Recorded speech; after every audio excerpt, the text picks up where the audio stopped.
Adana n'avait jamais prévu de rencontrer l'amour ce samedi matin. En fait, elle avait même juré de laisser les hommes tranquilles pendant un moment, parce que le dernier, Tinde, avait presque fini avec elle à force de mensonges.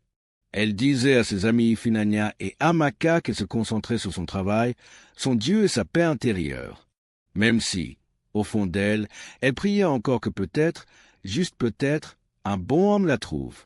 Ce matin-là, les nuages menaçaient comme s'ils voulaient humilier quiconque mettait un pied dehors. Adana se prépara, prit son parapluie et se rendit au marché parce que son frigo était vide. « Si je ne cuisine pas aujourd'hui, la faim va me tuer avant le chagrin », murmura-t-elle en marchant dans les flaques. Arrivée à l'étal d'Okoro le vendeur de tomates, la pluie redoubla. Les gens se tassaient sous les parasols et les bâches du marché. Le parapluie d'Adana fuyait d'un côté, mais elle tenta de choisir de bonnes tomates. « Okoro, pourquoi tu me fais payer comme si j'achetais dans un supermarché ?» se plaignit-elle. Okoro lécha ses lèvres et répondit « Adana, si tu veux des tomates bon marché, va chez Juma plus bas. Mais si tu veux des tomates qui feront briller ton ragoût, achète chez moi.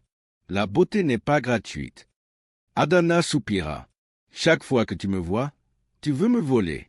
Même si tu appelles ça beauté, je ne paie pas plus de 1000. » Alors qu'ils discutaient, un homme grand, portant une chemise ajustée, arriva avec un parapluie et se plaça à côté d'elle. Sa voix, grave et douce, résonna. « Donne-lui les tomates pour 1000. Okoro, ne sois pas méchant, sinon je paie pour elle. » Tout le monde se retourna. Adana aussi, et ses yeux s'écarquillèrent. L'homme était beau d'une beauté brute, épaules larges, regard confiant, coupe impeccable. Son sourire traversait la pluie, et son parapluie les couvrit tous les deux. « Qui es-tu » demanda Okoro. « Obina » répondit-il. « Et les lions ne regardent pas une reine se faire tromper. » Adana éclata de rire au point de se pencher. « Donc ton vrai nom est Obina, comme un lion ?» Il hocha la tête. « Oui, et comme un lion, je protège ma reine. » Okoro leva les yeux au ciel, tendit les tomates et grommela. « Prends pour 1000, mais ne viens pas jouer les héros à chaque fois. Adana, dis à ton lion d'aller trouver sa propre femme du marché. »« Laisse mon lion tranquille, » répondit-elle en riant. « Il est arrivé au bon moment. » Les autres femmes gloussaient. Mama Amaka cria. « Adana, tes prières ont été exaucées. Marie lavée par la pluie, livrée à tes pieds. » Adana sentit ses joues chauffer. « Ne les écoute pas. Merci de m'avoir aidé, » dit-elle. Obina sourit. « Ce n'est pas aider. La pluie m'a seulement donné l'occasion de te rencontrer. » Son cœur fit un bond. Ils restèrent ensemble sous la pluie battante. Obina tenait son parapluie, porta son sac sans effort, la couvrit entièrement. « Une reine ne souffre pas sous la pluie pendant qu'un lion regarde, » dit-il. Elle riait à pleurer. Quand la pluie s'atténua, Obina la raccompagna à l'arrêt du bus. Avant qu'elle ne monte, il demanda son numéro. « Obina, on vient de se rencontrer. Et si tu es dangereux, » dit-elle. Il posa une main sur sa poitrine. « Dangereux seulement pour ceux qui voudraient te prendre. Mais pour toi, je suis doux comme du lait. » Elle céda, il enregistra. « Adana ma reine. »« Ne te presse pas, on vient de se rencontrer. »« Un lion ne rampe pas quand il voit ce qu'il veut, » dit-il en clin d'œil. Ce soir-là, Adana s'endormit en souriant, murmurant à son oreiller. « Obina, mon lion. » Les premières semaines, Adana vivait un film romantique. Obina l'appelait « reine » à chaque occasion, envoyait des messages du matin avant même de se brosser les dents, envoyait des prières du soir comme un pasteur. C'était doux, trop doux, mais dans cette douceur se cachaient des choses qu'elle ne voyait pas encore.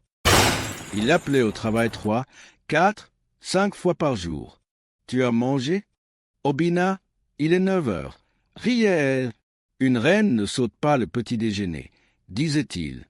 Plus tard, il rappela. « Tu manges ?»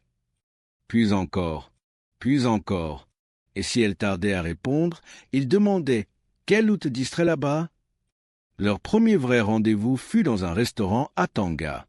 Adana portait une robe jaune magnifique. Obina faillit s'étouffer. « Ça, tu ne la portes plus dehors sans moi. »« Trop de regards ?» dit-il. Elle rit. « Tu veux contrôler ma garde-robe maintenant ?» pas contrôlé, protégé, répondit-il sérieusement. Il parlait de ses grands projets de camions importés de Dubaï. Quand elle parla de son rêve de master à l'étranger, il répondit « Oublie l'école, perte de temps pour une femme. Si tu m'épouses, ton master sera de me gérer. » Elle pensa qu'il plaisantait, mais ses yeux ne plaisantaient pas. Lorsqu'il rencontra ses amis, il s'imposa, parla fort, coupa les opinions des autres. Les femmes en politique? Jamais, dit-il. À la maison, il critiquait ses vêtements, ses amis, ses envies. Un dimanche, alors qu'elle portait une jupe pour l'église, il dit « Trop serré. Des hommes regarderont tes hanches. Change. » Elle céda. Après, il cuisina pour elle et elle oublia. Ses appels devinrent un devoir. Si elle ne répondait pas, il appelait 12 fois. Envoyait 5 audios. « Tu m'ignores? Tu es avec quelqu'un? Si tu ne veux plus de moi, dis-le. » Puis, « Désolé, je t'aime trop. » Une fois, au marché, son ancien camarade Tinde fit une blague innocente. Obina surgit comme une tempête. « Oui, elle a un homme.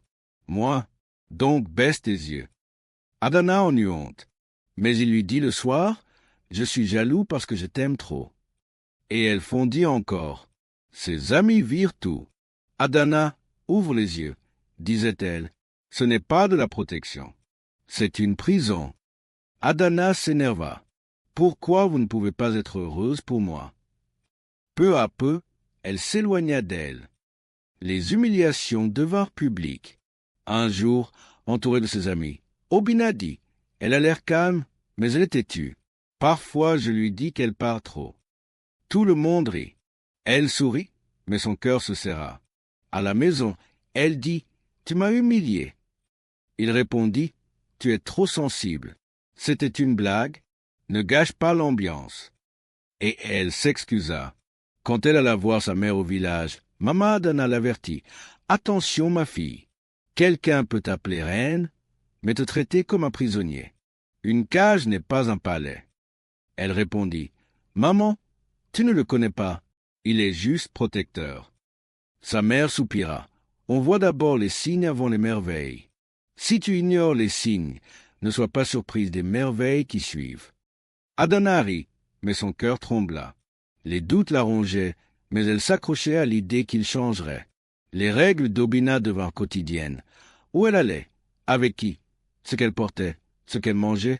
Tout devait être approuvé.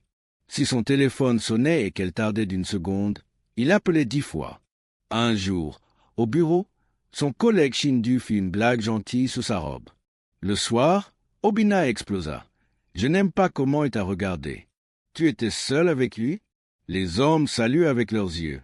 Reste loin de lui. » Elle soupira, mais il dit, « Un jour tu me remercieras de te protéger. » Un soir, en cuisine, elle tenta de lui parler. « Parfois j'ai l'impression que tu ne m'écoutes pas. Je termine tes phrases parce que je te connais trop bien, » répondit-il. « C'est de l'amour. Mais je ne me sens pas entendu. Tu te plains trop. Si je t'ignore, tu pleures. Si je te connais trop, tu dis que je contrôle. Que veux-tu? » Elle baissa les yeux. « Peut-être que j'ai tort. » Ses amis s'inquiétaient. « Adana, es-tu heureuse? » demanda Ifunanya. « Bien sûr. Il est strict parce qu'il m'aime. »« L'amour n'est pas une prison, » répondit Amaka. « Ses comportements sont des signes. Ne crois pas qu'un mariage va les effacer. Il les amplifie. » Adana se braqua. « Vous ne comprenez rien. Je vais le gérer. » Ce soir-là, Obina dit, « Tes amis sont jalouses de toi. Bientôt tu n'auras plus besoin d'elles. Une reine ne traîne pas avec des villageois jalouses. » Cela glissa dans son esprit, et elle commença à s'éloigner d'elle. Une soirée, devant ses collègues, il plaisanta encore à ses dépens. Dans le lit, elle repensa à tout. « Obina est mon lion. Il changera, » se disait-elle, malgré le poids dans sa poitrine. La pression augmenta.